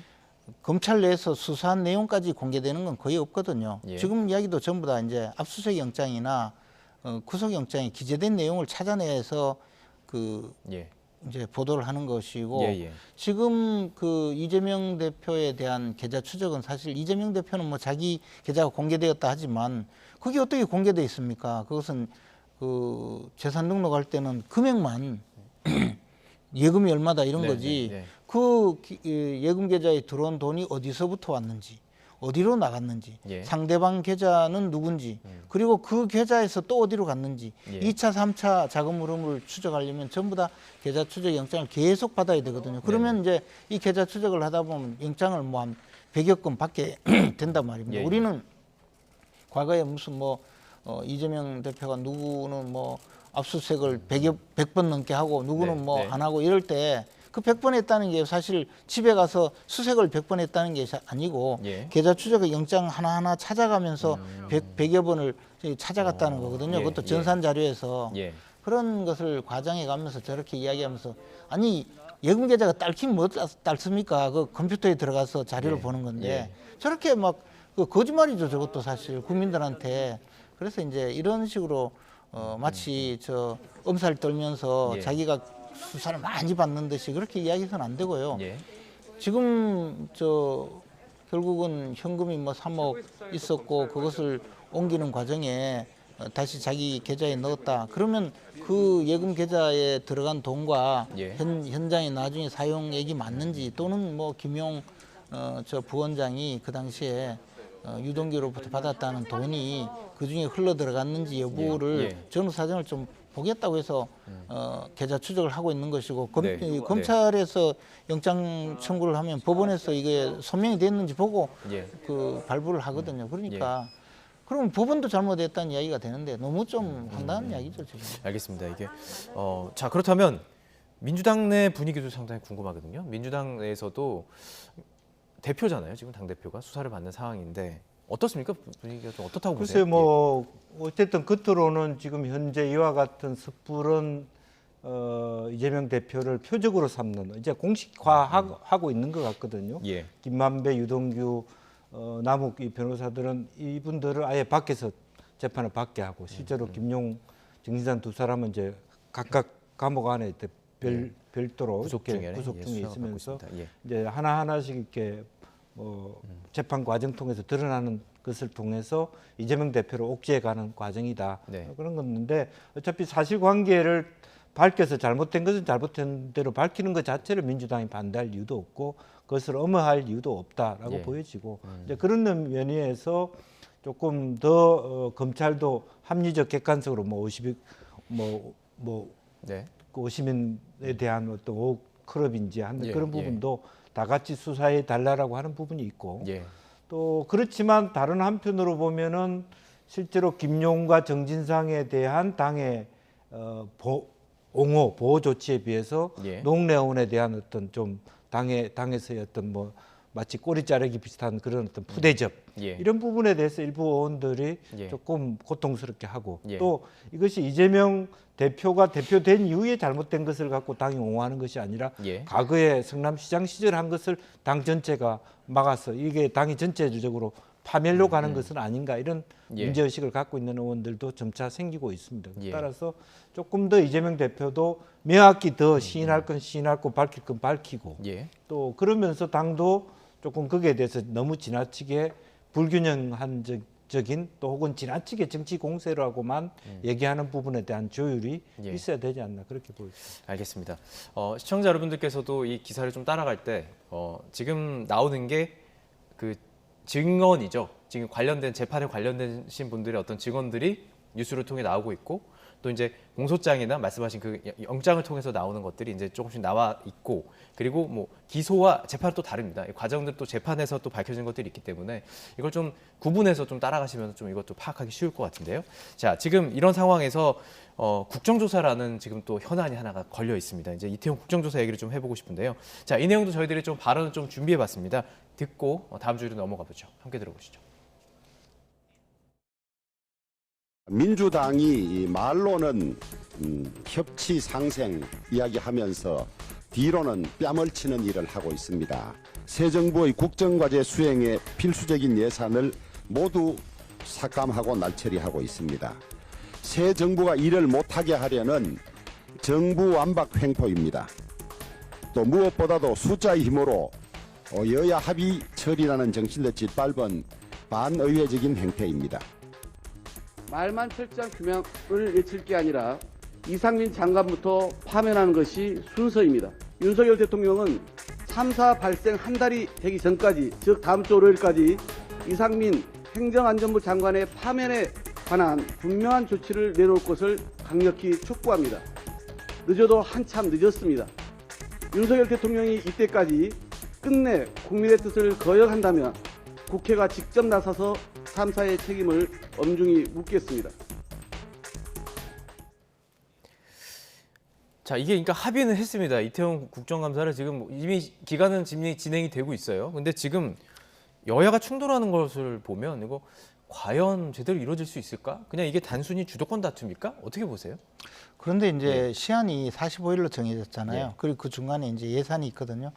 예산의 법정 시한이 12월 2일인데 만약에 12월 2일까지 한 일주일 남았네요. 예, 근데 이제 사실 11월 1일까지 그 처리가 되지 않으면 12월 2일 날은 그 정부 원안이 그 지금까지 자동 상정이 돼 버리거든요. 그럼 지금까지 그 상임위에서 각 상임위에서 예산을 처리해서 예결위로 넘기고 또 예결위에서 지금까지 이제 여야 간에 합의한 수많은 것들이 몽땅 사라지거든요.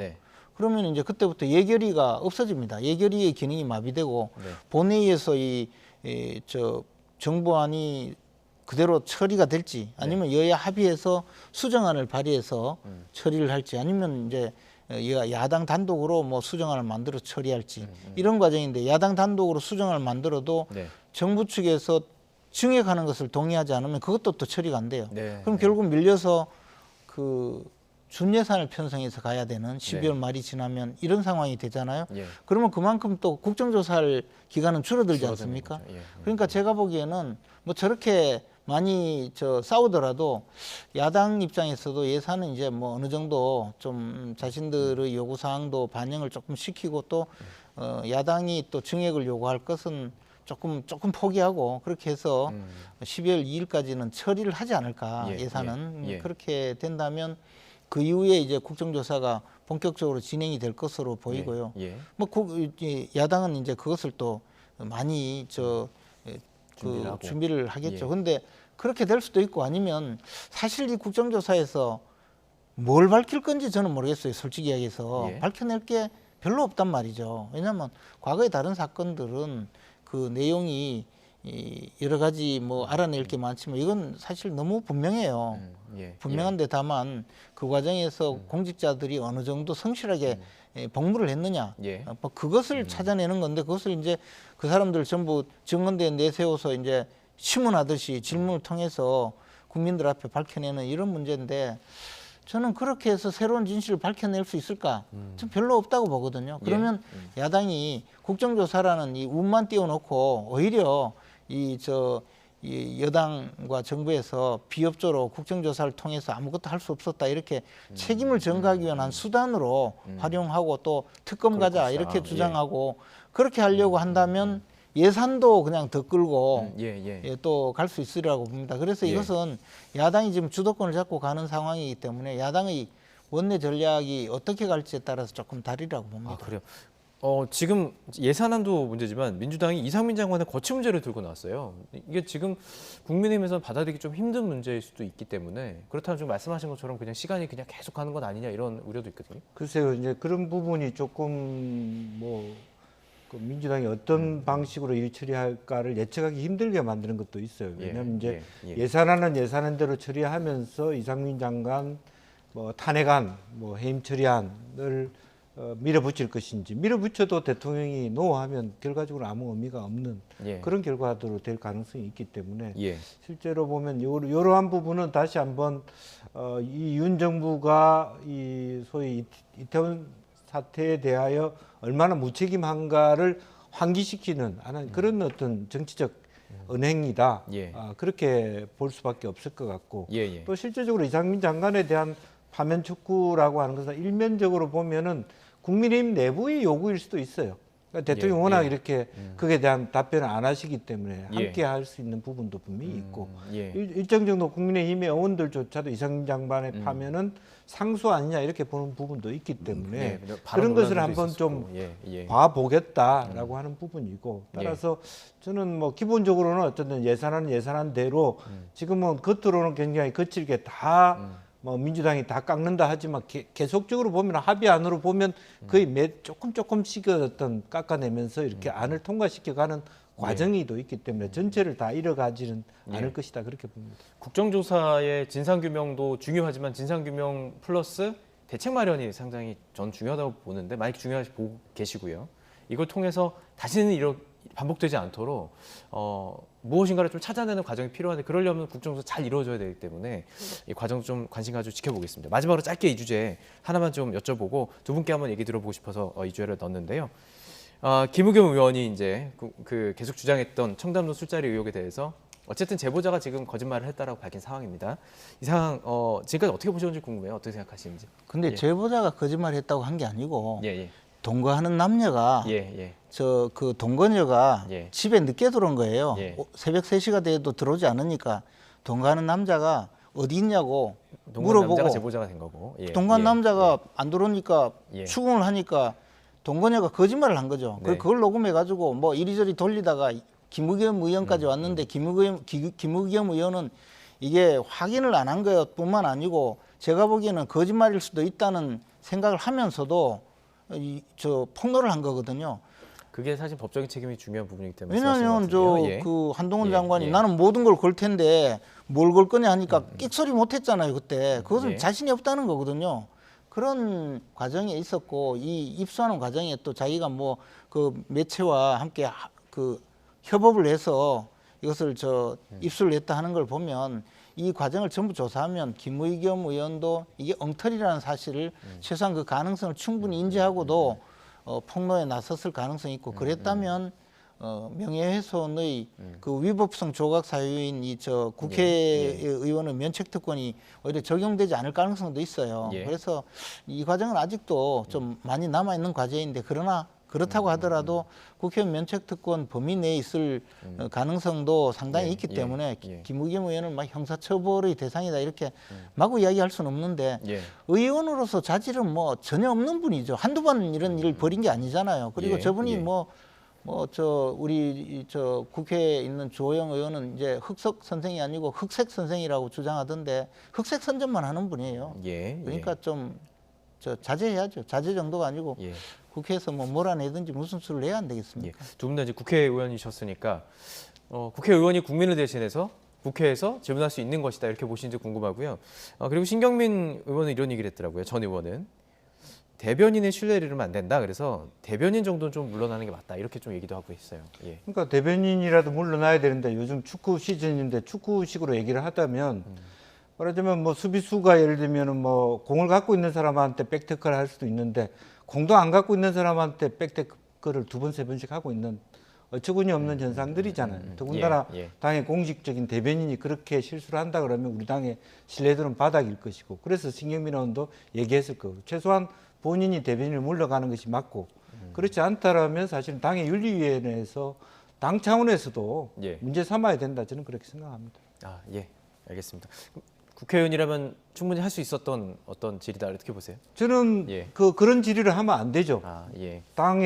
당이나 또 국회 자기 어떤 보좌관을 통해서 최소한의 팩트 체크는 해야죠. 근데 이제 처음부터 이게 제가 봤을 때도 좀 현실성이 없어 보이는 구성이잖아요. 사실은 대통령이 그 심해에 그 새벽에 술 마시러 간다 그런 것은 불가능해요. 경호라든가 모든 것에서. 그런데 그것을 가능한 것처럼 이야기를 한 것이잖아요. 근데 김의겸 의원은 딴 것도 아니고 청와대 대변인으로 근무해 봐서 그 내용을 제대로 알 뿐인데 저런 이야기를 한 거거든요. 근데 우리 김영주 의원님은 지금 그런 문제점을 제기하면서 이게 뭐 조치가 있어야 된다고 하지만 민주당에 김영주 의원님처럼 이렇게 정상적으로 사고하는 분이 많지 않기 때문에 그러니까 지금 당 지도부가 계속 옹호하면서 가고 있고 김우겸 의원도 못 물러나겠다고 하는 거 아니에요? 당에서도 이재명 대표라도 그런 단안을 내릴 필요가 있다. 이재명 대표는 지금 본인이 정신이 없어서 안 돼요. 알겠습니다. 짧게 짚고 넘어가려고 했는데 얘기가 좀 더 길어졌네요. 오늘 여기까지 듣도록 하겠습니다. 김재원 전 국민의힘 최고위원, 김영주 전 민주당 국회의원과 함께 이야기 나눠봤습니다. 고맙습니다.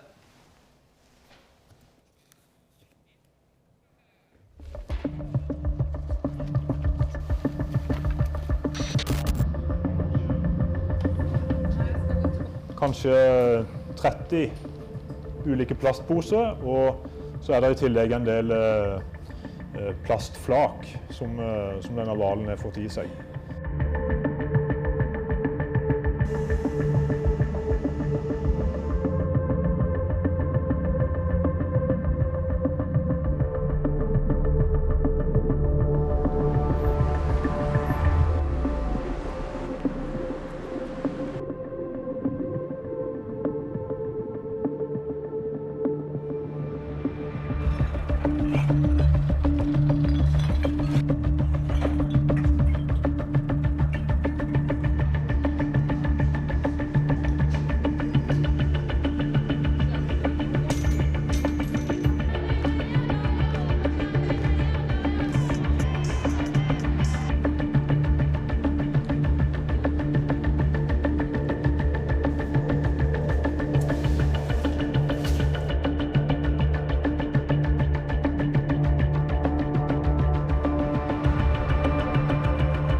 뉴스나이트 이어갑니다.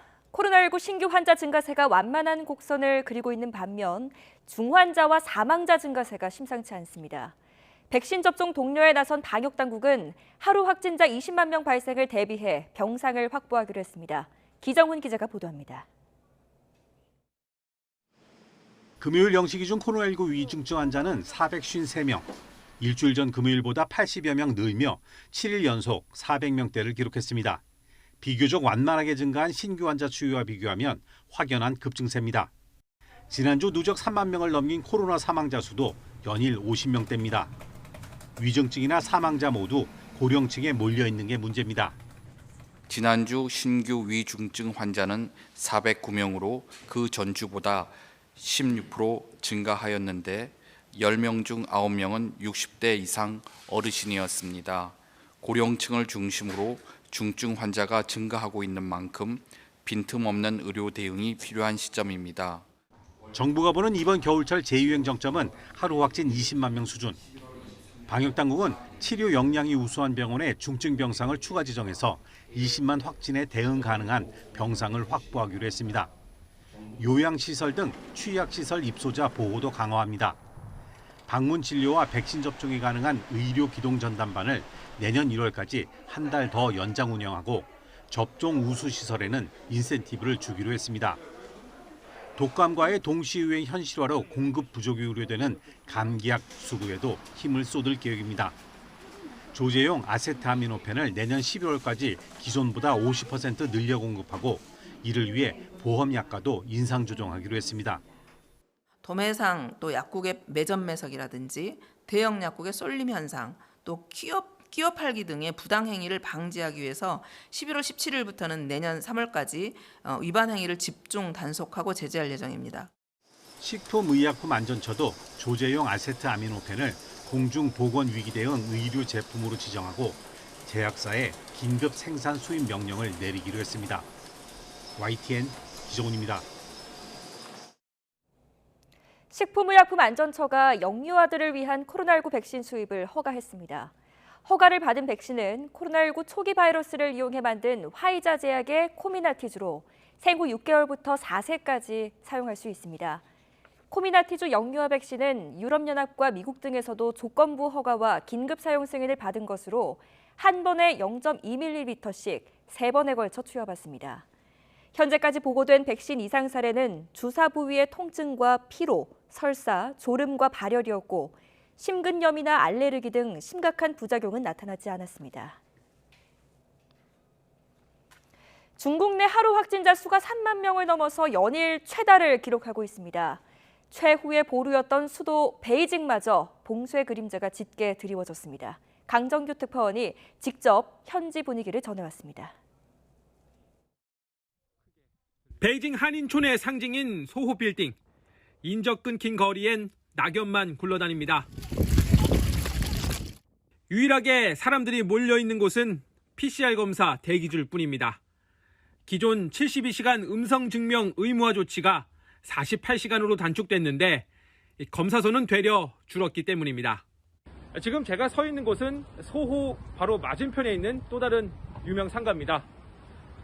이렇게 대부분 가게들이 문을 걸어 잠갔습니다. 이 가게 출입문 한번 보실까요? 방역 협조를 위해서 잠시 휴점한다 라는 봉인지가 붙어 있습니다. 왕복 6차선 도로에 차가 다니지 않습니다. 마치 재난 영화의 한 장면처럼 시간이 멈춰버린 듯합니다. 며칠 전 봉쇄된 한 아파트 단지 들어갈 수는 있어도 나오진 못합니다. 进去可以吗？随便进去，但是不能出来。 베이징에서 신규 감염자가 매일 4자릿수 이상 쏟아진 건 이번이 처음. 지금 당장은 바깥 출입이 가능하더라도 언제 봉쇄될지 알 길이 없습니다. 식료품 마트 앞에 긴 줄이 서고 사재기 현상까지 나타난 이유입니다. 目前全区生活必需品市场供应充足，价格稳定，大家不用过度囤货。 중국 전역의 하루 신규 감염자 수는 3만 명을 넘어서 연일 최악으로 치닫고 있습니다. 베이징에서 YTN 강정규입니다. 중국 당국의 고강도 방역 정책인 이른바 제로 코로나에 생산과 판로가 막혀 채소밭을 갈아엎는 농민이 늘고 있다는 현지 매체 보도가 나왔습니다. 중국 신화닷컴은 방역 통제 강화에 따라 채소 수확 인력은 물론 운반할 화물차들의 이동도 제한을 받고 있다며 이같이 전했습니다. 그러면서 최근 채소값이 9.3% 올랐다며 여기엔 방역 비용도 얹혀 있다고 꼬집었습니다. 중국 남부 허난성 정저우 아이폰 공장에서 지난달 숙련공들이 집단 탈출한 데 이어 최근 신규 채용 인력까지 대거 이탈해 생산 차질이 장기화할 것이라는 외신의 보도가 나왔습니다. 로이터 통신은 최근 임금과 방역에 불만을 품고 폭력 시위에 나섰던 신규 채용 노동자 2만 명 이상이 고향으로 돌아갔다며 이같이 전했습니다. 정저우 씨는 오늘부터 닷새 동안 코로나 고위험 지역 주민 외출을 금지하고 그 외 지역은 당국의 허가를 받아야 외출을 허용하는 사실상의 도시 봉쇄에 나섰습니다. 내년 세계 경제가 금융위기 직후인 2009년 수준의 부진한 모습을 보일 것으로 전망됐습니다. 가장 큰 변수는 우크라이나 전쟁이 언제 끝날 것인가 하는 것이고 또 중국의 코로나 방역 정책도 중요한 영향을 줄 것으로 보입니다. 한영규 기자가 보도합니다. 국제금융협회는 러시아 우크라이나 전쟁이 장기전 양상을 보이면서 내년 세계 경제가 1.2% 성장할 것으로 전망했습니다. 세계 금융위기 직후인 2009년 수준의 부진한 모습으로 예상됐습니다. 경제협력개발기구 OECD는 이보다 1%포인트가 높은 2.2% 성장할 것으로 예측했습니다. We project global GDP to slow from 3.1% in 2022 to 2.2% in 2023. That is GDP growth well below the rate foreseen prior to the start of the war. 가장 부진할 것으로 예상되는 곳은 에너지 가격 급등의 충격을 직접 받은 유럽입니다. 상대적으로 나은 미국 경제도 급격한 통화 긴축 정책의 여파로 내년 상반기에 역성장할 가능성도 있는 것으로 거론됩니다.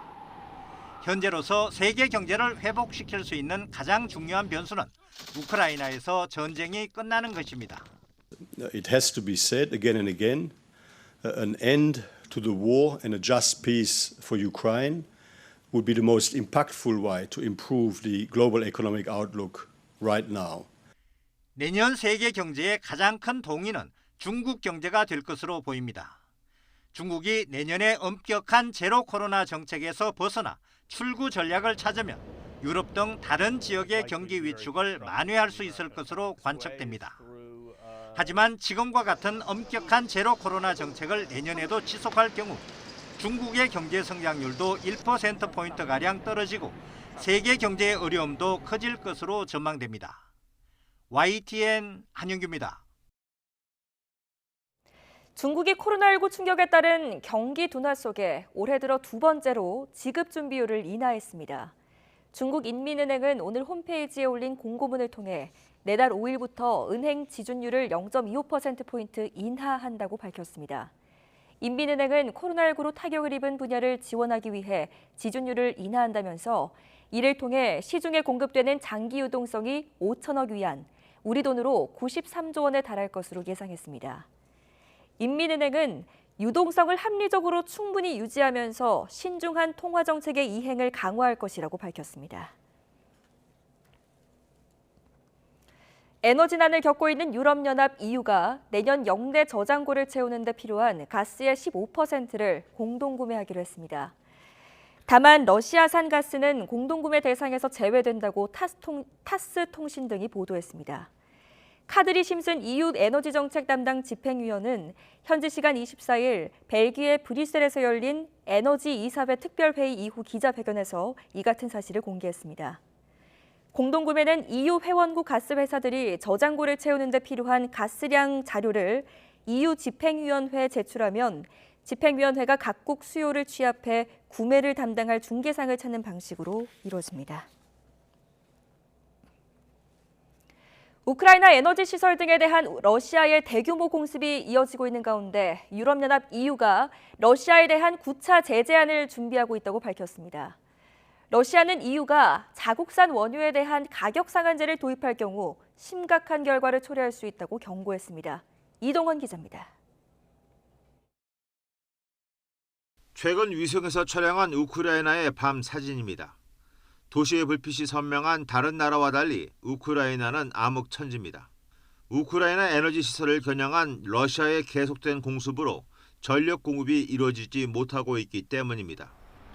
유럽연합 EU는 민간 기반 시설에 대한 러시아의 공격은 우크라이나 국민이 전력 없이 올겨울을 견디도록 하는 야만적인 테러이자 전쟁 범죄라고 강력히 규탄하며 추가 제재안을 준비 중이라고 밝혔습니다.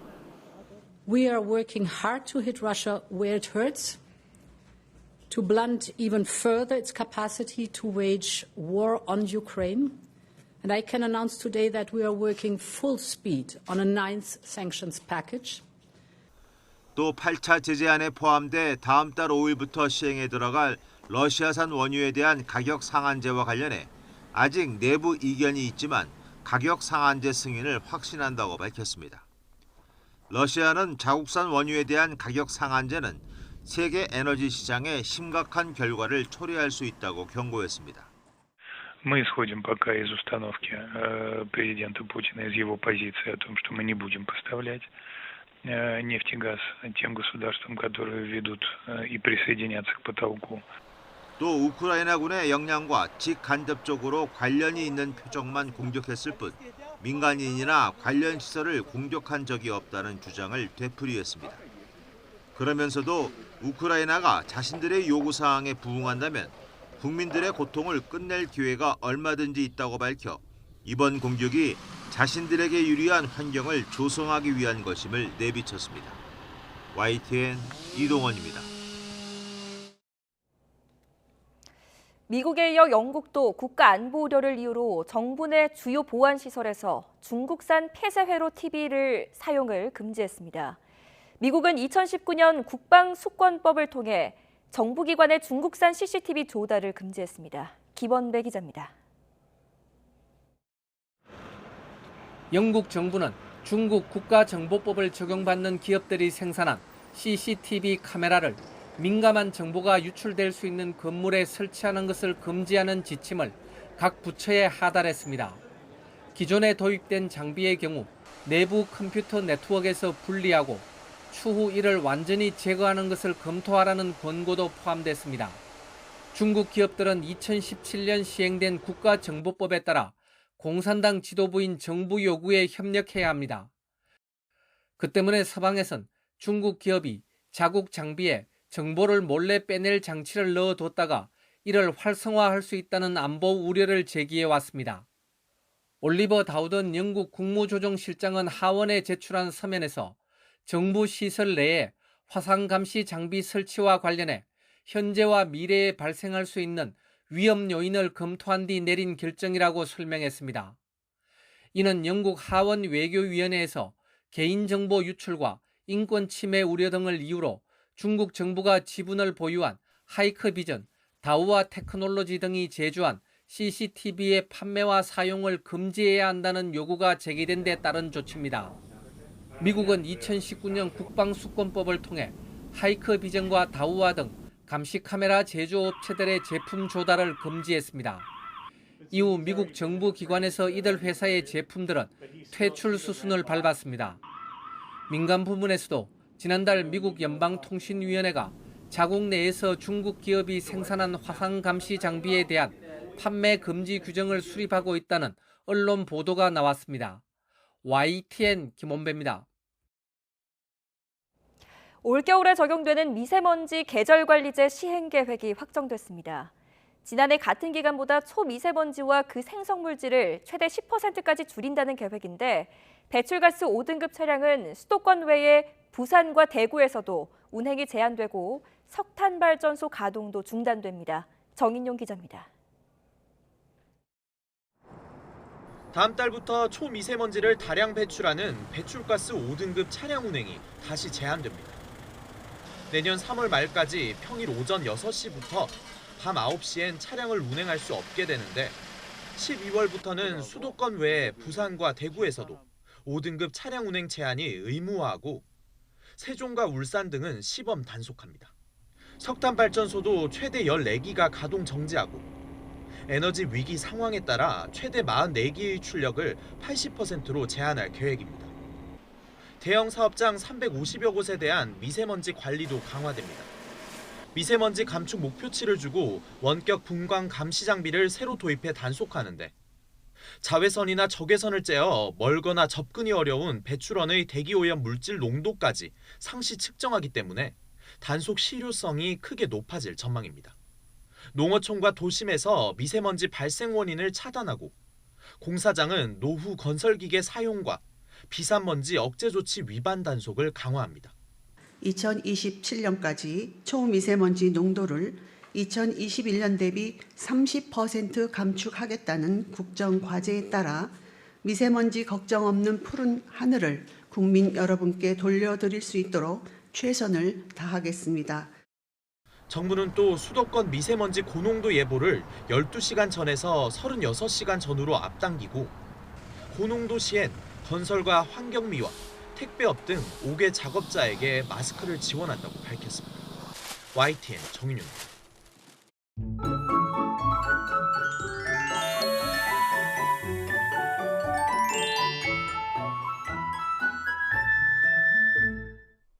이번 주말에는 찬바람이 불며 반짝 추위가 찾아오겠습니다. 내일 아침에는 서울 기온이 6도로 예년 기온을 5도가량 웃돌며 큰 추위 없겠지만 낮 기온은 8도에 머물겠고 모레는 영하 1도까지 떨어지는 등 영하권 추위가 기승을 부리겠습니다. 급격한 기온 변화에 건강 잃지 않도록 건강 관리 철저히 해주시기 바랍니다. 북서쪽에서 유입된 비구름이 빠르게 남쪽으로 이동하면서 비를 뿌리고 있습니다. 이에 따라 내일 새벽까지는 충청과 전북을 중심으로 약하게 비가 조금 오겠고 새벽부터 아침 사이에는 그 밖의 남부 곳곳에 빗방울이 떨어지겠습니다. 이후 점차 날이 개겠지만 중국발 스모그와 황사의 영향으로 수도권과 충청은 오전에, 호남은 오후에 일시적으로 공기가 탁해지겠습니다. 내일 아침 기온 예년보다 4도에서 6도가량 높겠습니다. 서울 6도, 대전 7도, 광주 8도, 부산 12도로 예상됩니다. 낮 동안에는 기온이 크게 오르지 못하겠습니다. 서울 8도, 대전 12도, 광주 15도, 대구 15도로 예상됩니다. 다음 주 초반에는 전국에 비가 오겠고 주 중반에는 강력한 추위가 찾아올 전망입니다. 날씨 정보였습니다. 이상으로 뉴스나이트 마치겠습니다. 시청해주신 여러분 고맙습니다.